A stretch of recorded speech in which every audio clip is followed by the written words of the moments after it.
Turkcha menemenni tayyorlash uchun kerakli mahsulotlar: chesnok, pomidor 8 ta, 2 ta chesnok va 6 ta tuxum, 2 ta bolgarskiy, piyoz 2 ta.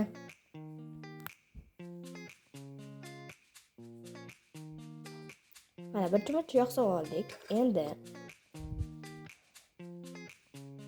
bismillah deb boshlaymiz. Hammasini solib olamiz.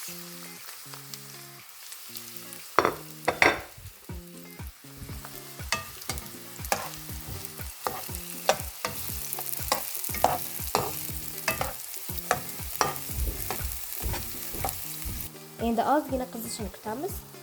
Ustini yopib qo'yamiz. 2 minut kutsa bo'ladi. Mana 2 minut kutdik. Endi bitta aralashtirib olamiz yana.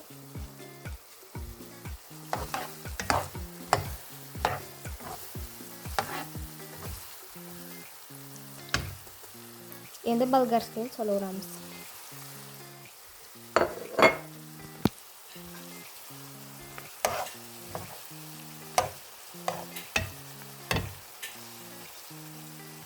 Ozgina qizarishini kutamiz.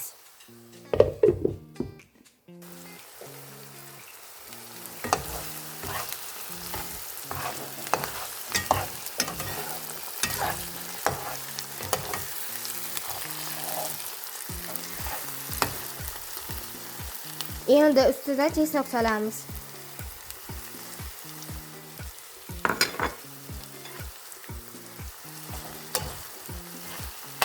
Xohishga ko'ra chesnok solsanglar ham bo'ladi, solmasanglar ham bo'ladi.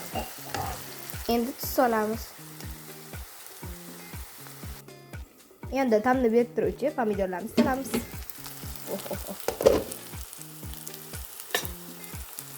Mana qizarish degani mana piyoz bilan ko'rsalarga qizaryapti. U degani endi pomidor solsak bo'ladi degani. Hozir yaxshilashgan endi pomidorchalar solib bo'ladi.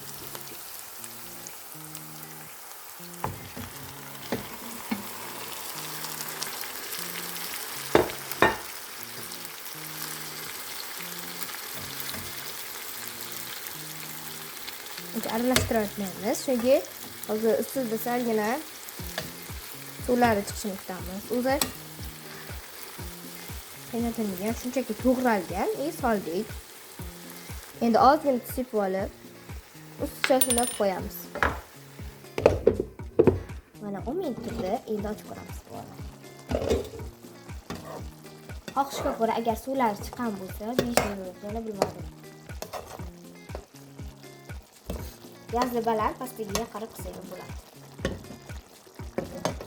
Endi tuxumlarimizni taqolamiz. Endi tuxumlarimizni chaqolamiz.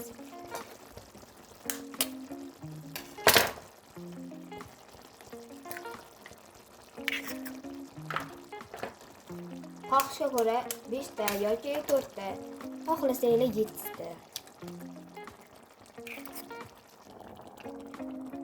Mana endi tuxumlarning ustiga tuzimizni sepib chiqamiz ozginadan.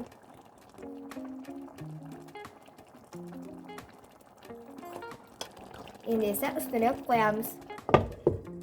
Va yana 5 minut kutamiz. Ana endi ochib ko'rib suzishni boshlaymiz.